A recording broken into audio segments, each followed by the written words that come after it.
Before Vice Rhino gets a chance to drag me into his stream, I should probably start covering more of Project 2025, right? So, before we get into things, though, I do want to go ahead and say just a very quick thing before I cover the actual document of Project 2025 for today, since I'm going to be going over this a lot. This is a 920-page document. We are currently on page 50, so we've got a long way to go. We just got through all the preamble. We are finally at Chapter 1. We will be skipping around Chapter 1 to get as much little bits of information as we can. That all said, probably the most important thing for me to bring up before I say anything about Project 2025 is years ago, a mandate for leadership was written for Ronald Reagan. 2/3 of the policies that were shown in that particular document, 2/3 of the policy suggestions that were shown in that version of the document, which was 3,000 pages at the time, were in fact implemented during the Reagan administration and onward. Why do I bring that up? Well, very, very simple. There's a joke on Twitter about, oh, are you saying we have to beat Project 2029 as well? Yes. Yes. Project 2025 will happen if Trump is brought into office. I've already gone over the why it will happen if Trump is brought into office, but the fact of the matter is, the problems do not stop just by stopping Trump from getting in office. Democracy is unfortunately a long-running thing that doesn't have a designated winning state or a designated end goal. I know a lot of us grew up playing video games where there's a point where you get to the end credits and it's fine. You know how there's the joke about MMORPGs effectively being a second job? And that there's no such thing as a real end credits roll for MMORPGs. Even if you see end credits in an MMORPG, there's always something else to do. There's always something else to collect. And if it's an MMORPG that is currently being supported by the dev team, there will always be more content that needs to be cleared, more bosses that need to be learned, more things that need to be done. That's exactly what politics is. It is 112% that. There is this idea that a lot of us have that, oh, we beat Trump because we got Biden in office in 2020. And that is true. Now we have to do it again. Every single election cycle, and not just the general election for the United States, but also your local election cycles. These are all expansion packs in the MMORPG of life. And unfortunately, you don't get to quit your subscription to this particular massively multiplayer existence. You don't. Every single time a new expansion pack comes out for our particular brand of politics, you will need to participate. And it's going to be exhausting, but it's never not going to be worth it. Whether your participation is going down and voting locally, and if you forget sometimes, that's entirely okay, happens to the best of us.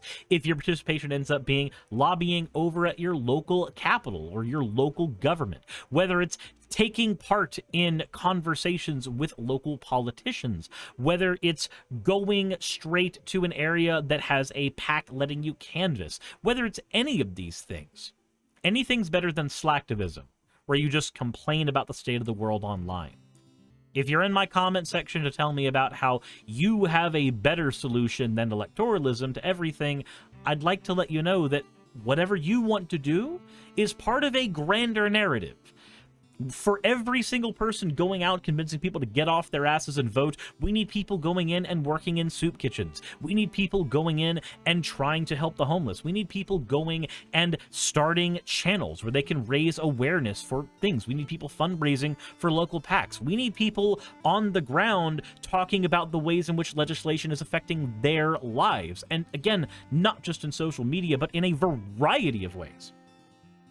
The fact of the matter is, for every single person that wants to say direct action is the answer, not electoralism, there's a person who wants to say electoralism is the answer, direct action doesn't do anything. But we need both of those people and every person in between. Always have, always will. So if you do want to say you're superior because instead of going out and canvassing or talking to politicians, you spend your time volunteering at your local soup kitchen, that's okay. That doesn't make you better. It doesn't make you worse. It makes you as important a part of that giant narrative. If more people got involved politically, one way or another, we actually would have a better country. Because you can bet your ass the people who are involved politically, who do want to take away your human rights, are doing it 24/7.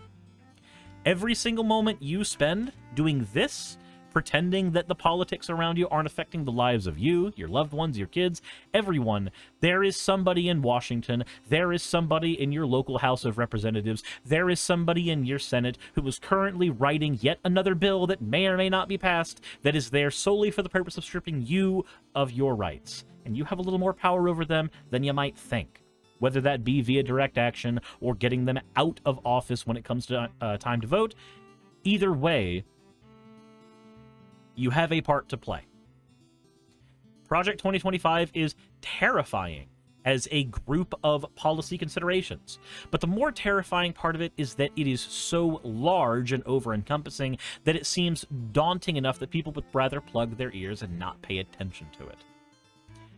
I know that's one of the reasons that I didn't cover the entirety of the document on my channel, because quite frankly, 920 some odd pages is too much. And even my coverage of this is going to be based on me picking and choosing places and chapters that I'm willing to go over, not necessarily going over each chapter in their entirety. And that's going to be necessary for my own sanity.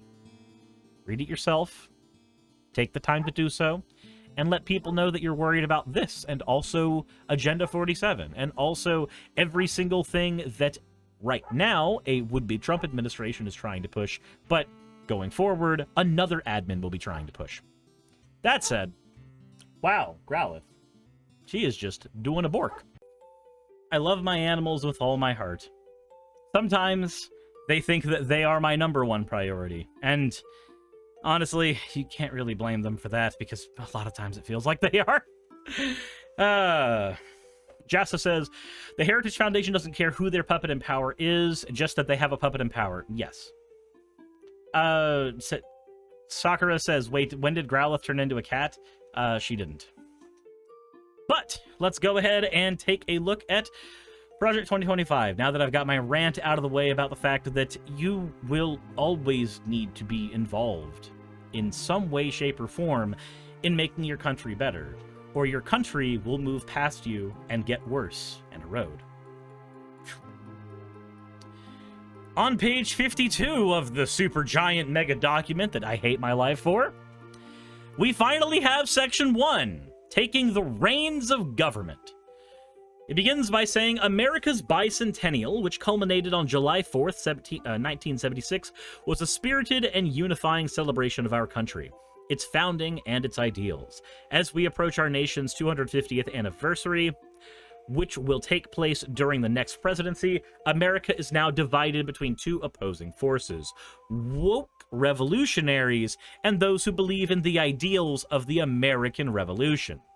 I think this part is really interesting because remember how during the BLM riots, most of the people on the woke revolutionary front had to be the ones to tell Republicans that, hey, remember how the Revolutionary War wasn't a bloodless war? Remember how the direct action taken against the UK did tend to involve things like violence and riots and throwing a bunch of tea in a harbor?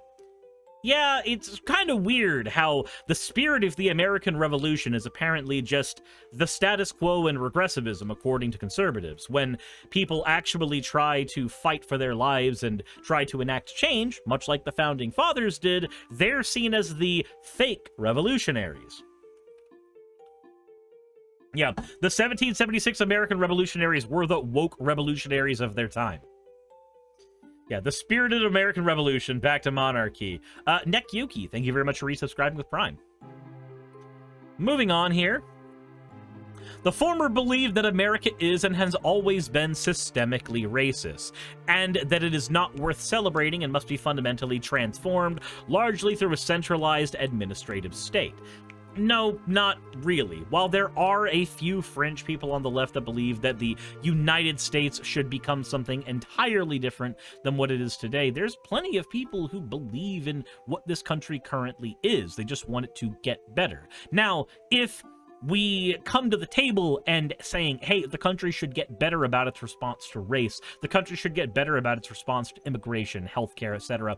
If that's too transformative for the country, for conservatives, then maybe they have a point here. But it's okay to ask something that is broken to get fixed.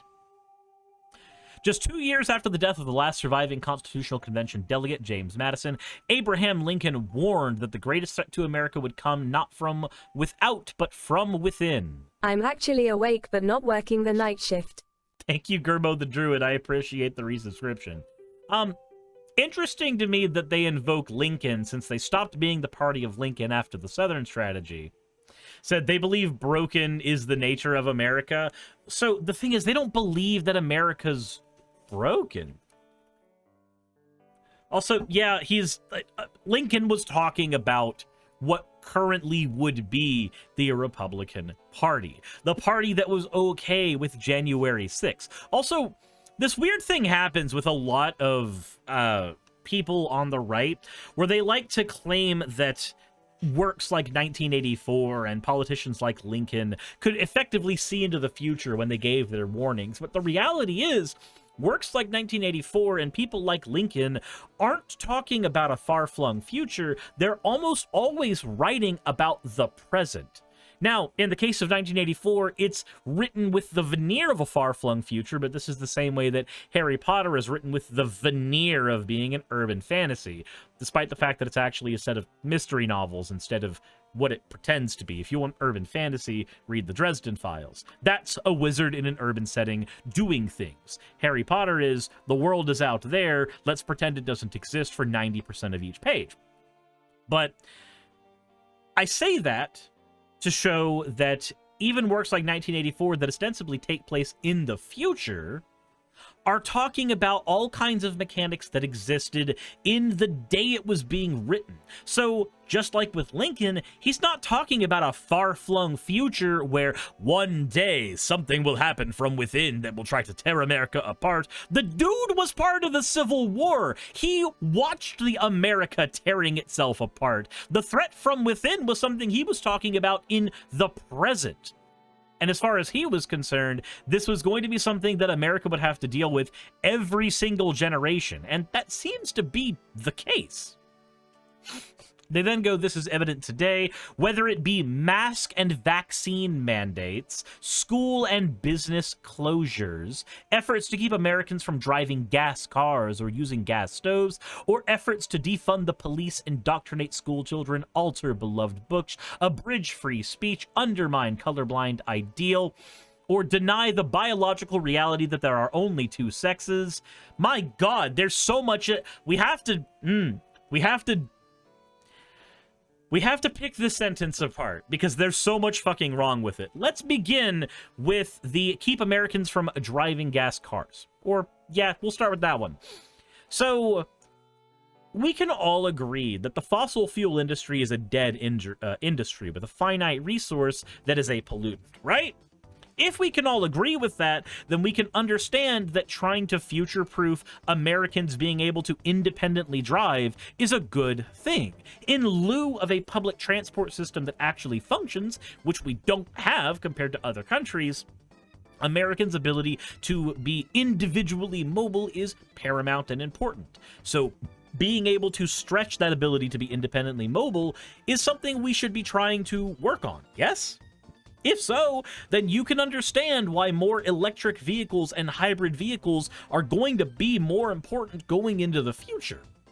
As much as I like the convenience of gas, being able to go to a gas station and take all of 12 seconds to fill up my car and then immediately get on the road again, I can recognize that that particular bit of infrastructure is a finite thing, and one day we will run out of those resources, and I would rather those resources be available for larger commercial industry than individual Americans going forward, if an option is available for individual Americans that is perfectly reasonable and usable. Also, there's plenty of places that benefit a shit ton from swapping cars to electric vehicles, like polluted cities.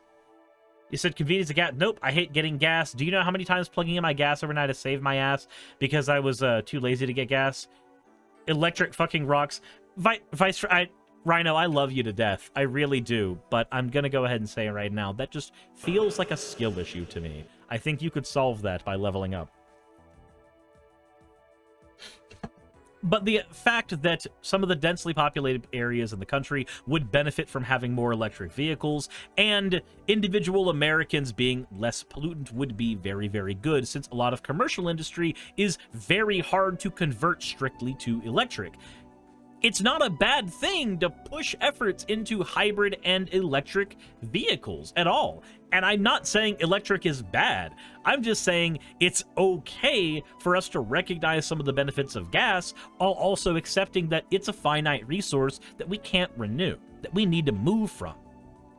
As far as mask and vaccine mandates, let's see here. The only reason that mask mandates even happened in the first place was because Americans have a hyperculture of individualism and therefore didn't like using masks in the first place. The idea of trying to do something to protect those around you is considered a faux pas. It's considered infringing on somebody's freedom, because the way that you are affecting somebody else's freedom is invisible. Because of incubation periods, you can't tell if you were the vector that got somebody sick, and if you are sick, you can't tell, because we don't have a very robust education system, let's be honest, what each sickness you have entails when it comes to how far-flung it will be, how many people you can infect as an infection vector. So, why did we have to have mask mandates in the first place? Likely because Americans are stupid, and it's okay for us to admit we're kind of stupid. Also, as far as vaccine mandates, we know that in the case of every vaccine that we've pushed for, they have been highly communicable diseases, or otherwise highly deadly diseases, or highly debilitating diseases. It's okay to mandate those vaccines in order to make sure that the populace as a whole stays healthy, because if you want a healthy workforce, you need to make sure that workforce isn't stuck in an iron lung. But okay, these things are apparently bad. As far as school and business closures, the right wing hasn't done anything, as far as I'm concerned, to try to prevent business closures for mom and pop stores.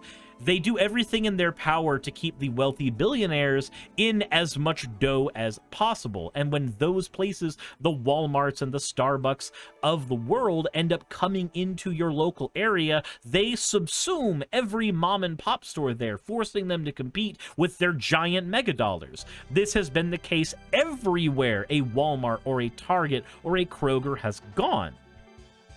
And these are the places that, these are the big businesses that are typically protected by right-wing politicians. So I don't want to hear jack shit from them about business closures. As far as school closures, these are the people that are trying to defund public schools. They are actively trying to take away schools from people under the veneer of school choice. But don't worry, they can talk at length about school and business closures. As far as the gas stoves thing, I did a video on that already. It's okay to move from gas to electric stoves. There's only a few types of utensils that even require gas in the first place. Clutching to it is clutching a pearl set. I understand if you specifically want to use gas for your wok, but there are flat bottom woks that you can use as well, though some traditional dishes do cook better with flame than otherwise. There are ways to produce that as well, though, and there are small gas cooktops you can still use. This is about mandates for building codes, not necessarily whether or not you personally are allowed to own a gas stove in the first place.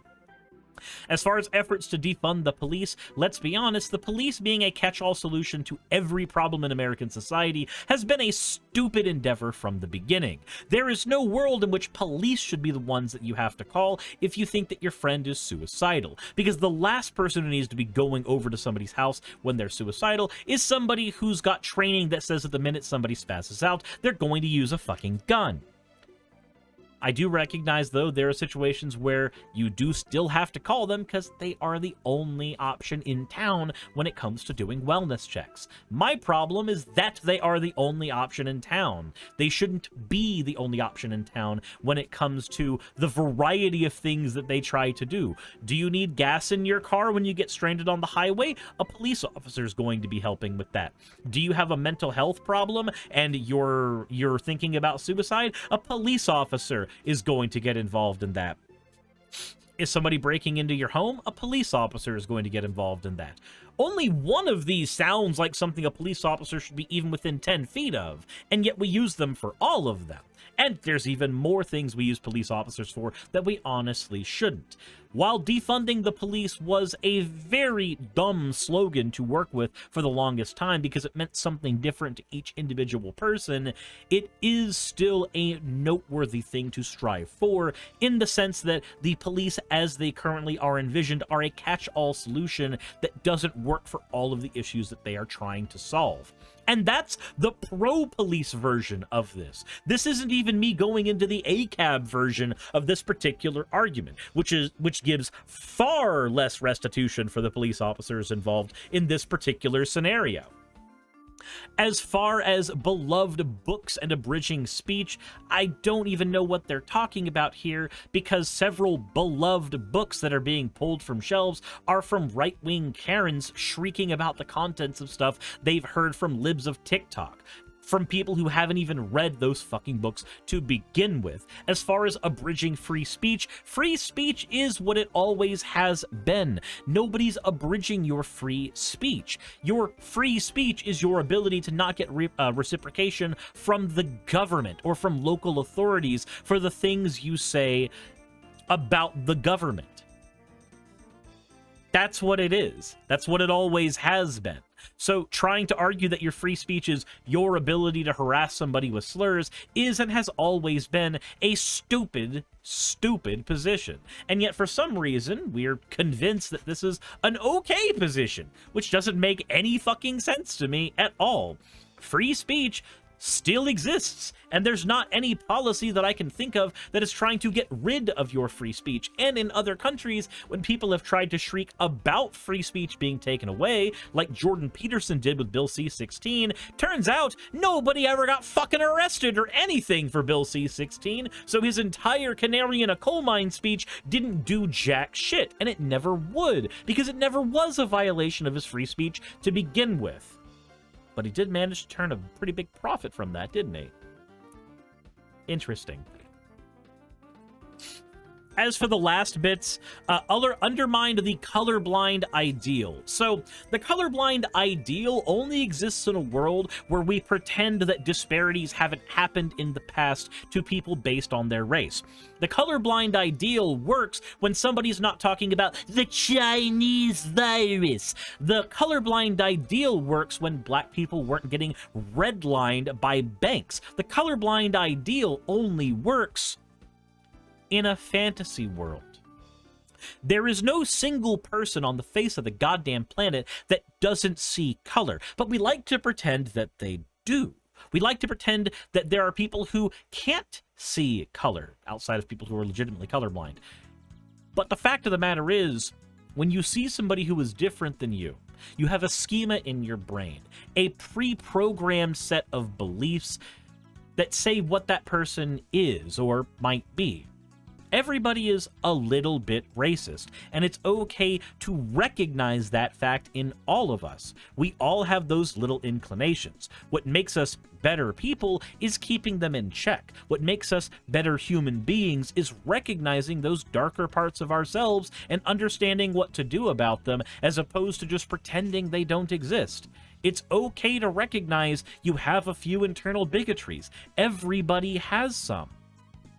The colorblind ideal is a myth. And specifically when talking about Project 2025, what they're trying to do is get rid of things like scholarships for black kids, which is something that's put up because predominantly black neighborhoods tend to be poorer due to a history of redlining. You get into a whole slew of historical problems when you run into this. These are people that value the myth of equality over the reality of equity, trying to make sure that everybody is on an even playing field versus just, through a libertarian lens, letting everybody do whatever the hell they're going to do for as long as they're going to do it flailing until the cows come home. Less Than Lucy says everybody's a little bit racist. Avenue Q. Yeah, and I'm willing to stand by that particular statement. And then finally, deny the biological reality that there's only two sexes. There aren't, actually. We have two extremes for sexes, but we have a bimodal distribution between those sexes. Though let's be honest, what they're really talking about is gender and non-binary people. When you sanely bring up things like XXY chromosomes and Klinefelter syndrome, they'll say, no, that's not what we're talking about. We're talking about non-binary people, they, thems, to which I say, that's a social category. I don't give a shit. I don't give a flying fuck what somebody's label is that they call themselves, and it doesn't cost me anything to call them by that label. It never has, it never will. But even I used to think once upon a time that it did. I was stupid then. Sakura, thank you for the 100 bits. And apparently a hype train started and completed while I was having a rant. Says the left's steady stream of insanity appears to be never-ending. The American culture, all things in which thankfully most Americans believe. Highlighting this need, former director of the Office of Management and Budget, Russ Vought, writes in Chapter 2, the modern president's task is to limit, control, and direct the executive branch on behalf of the American people. And the core of this goal is to work with the White House and the central personnel agencies. Article 2 of the Constitution vests all federal executive power in a president, made accountable to the citizenry through regular elections. Our founders wrote the executive power shall be vested in a president of the United States of America. Accordingly, Vought writes, it is the president's agenda that should matter to the department and agencies, not their own. So, I have a question. What happens when the president has a bad agenda? It's okay for all of the other agencies to have their own individual agendas, because this is a thing that we're trying to have with a democratic society, right? We want to have a balance of powers. We want to have checks and balances. To try to argue that, no, only the president's agenda is what matters is to argue very, very stupidly. Recognize that every agency having its own agenda is important, and especially when they specialize in certain areas that the president can't, treating him like a king is very stupid. Says, yet the federal bureaucracy has a mind of its own. Federal employees are often ideologically aligned, not with the majority of the American people, but with one another, posing a profound problem for Republican government, a government of, by, and for the people. They say of, by, and for the people, but history has been very interesting in that particular regard. Says an autonomous bureaucracy has neither independent constitutional status nor separate moral legitimacy. You know that moment in Star Wars where Palpatine goes, I will make it so. I am the Senate. This is that. This is just that. This is literally them going, no, we need to have a president that is tantamount to a king, and their agenda is the one that matters the most, and these other politicians, these other elites, they don't matter. And while I want to agree that people like Marjorie Taylor Greene should have far less power than they do, trying to consolidate all that power in with the presidency is an equally stupid idea. The balance of powers in our country has been set up for a reason. But I will get into the rest of this after doing the stream with Vice Rhino. So I'm going to end the recording here, and then this will be a note to myself to finish this other part of the video after I'm done with Rhino. Now that we're done with stuff with Vice Rhino, and we get to laugh at the Heritage Foundation being hacked by gay furries, because that was funny as fuck. We're going to continue on with the Project 2025 document. So, where were we? Yes. Something about the federal bureaucracy having a mind of its own, which is kind of the point. You want your different areas of government to always be able to operate autonomously, as they need to be able to give checks and balances for the president. But, you know, okay. Knowledge of such rules is used to thwart the president's appointees and agenda. There's so much language in here that basically just admits that they want a president to operate like a king, which is just painful. It's just painful because we're supposed to be a democracy, but okay. It says only in the federal government could an applicant in the hiring process be sent to the front of the line because of a history of drug addiction or alcoholism, or due to morbid obesity or irritable bowel syndrome or psychiatric disorder. Are they talking about DEI at that point, like diversity, equity, and inclusion? Because there are legitimate reasons for wanting to bring people in to areas of bureaucracy who suffer from certain conditions, whether it be mental or physical, because those people will be the ones who are most equipped to talk about those issues. Somebody who has IBS is going to be able to help you with getting, say, protections for employees who might have IBS, who have to take more bathroom breaks whenever they're at work than other people, who could actually get their jobs threatened in other cases. Somebody who has a psychiatric disorder, which could be anything. This could just be somebody with depression, is going to be more equipped to speak on those experiences from within the federal bureaucracy. It's okay to let those people into government because those people will be the ones that can advocate for others who suffer from similar things. This idea that everybody has to be the perfect able-bodied, American ideal of a human being is just stupid. But let's continue. The next administration should insist that the federal government's hiring, evaluation, and retention and compensation practices benefit taxpayers rather than benefiting the lowest rung of the federal workforce. Again, this is just a way to shit on people with disabilities. That's all that is. Moving on, it says, above all, the president and those who serve under him or her must be committed to the Constitution and the rule of law. January 6 has entered the chat and would like to know what the hell you're talking about. Anyway. What is going on in the chat right now? What is going on in there? Search Suris on YouTube. I mean, I'd like if you would search Suris on YouTube, but J3D says, is this the 2025 doc being read? Yes, it is. It says it's crucial that all three branches of the federal government respect what Madison called the double security to our liberties, the separation of powers amongst the three branches, and the separation of powers between the federal government and the states. Ah, okay. So this is what they're getting at. They recognize the separation of powers and the balance of powers in the branches. They just don't like it. They'd rather the president have even more power.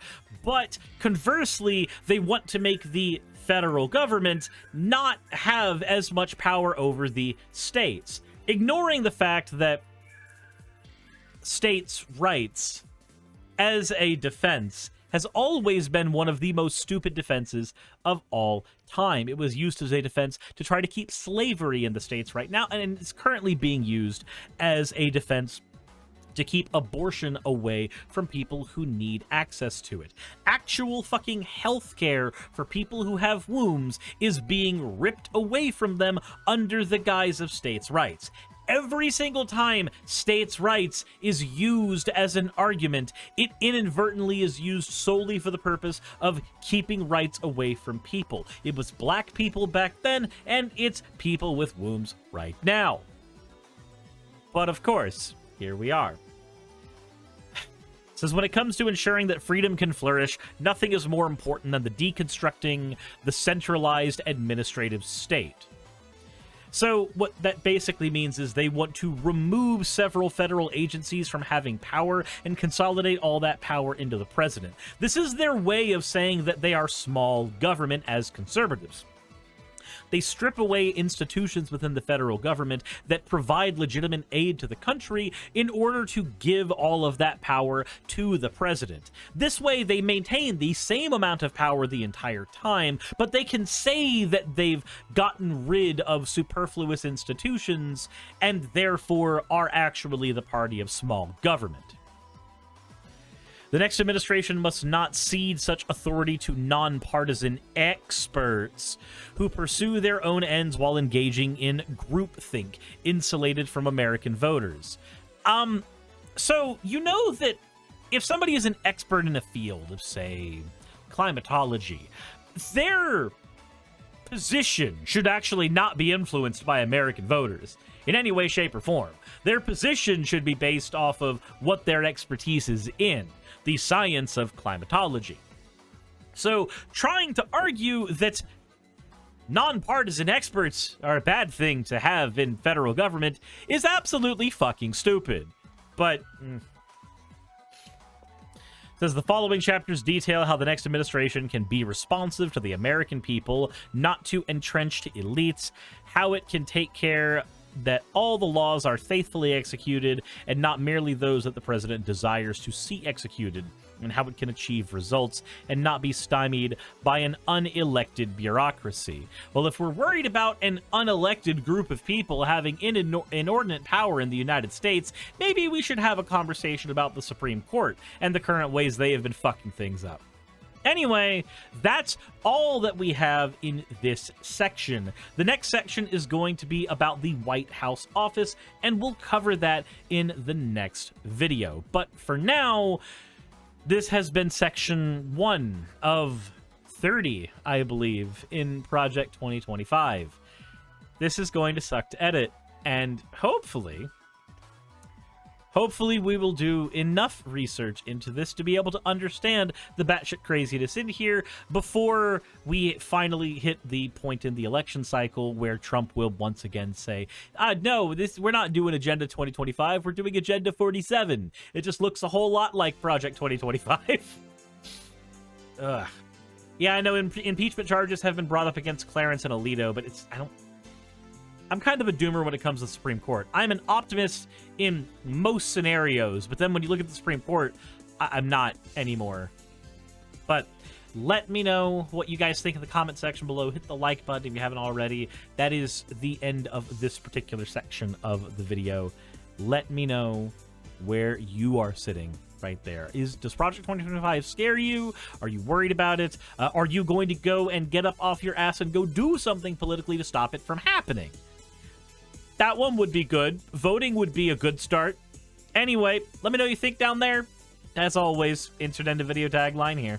Hey, I just quickly want to give a thank you to all of my wonderful patrons who keep this show running. YouTube and Twitch are a pretty bumpy ride at the best of times, and the stability that Patreon provides me is worth more than I can say here. I'd also like to thank each and every one of my $20 and up patrons here, and they would be Red Joker, Britzkrieg, Cameron, Dren, Jemshin, Smiling DM, Poundini, Mabbity Babbity, Naomi, Isaac, Nixie Chan, Agamotto, Jordan, Ravi, Giuni, Kiratorian, Prisma, all of you, I'm not saying that part, and Starlight. And finally, thank you to everyone else that helps keep this channel alive. While you're here, why not check out another video? And thank you for watching.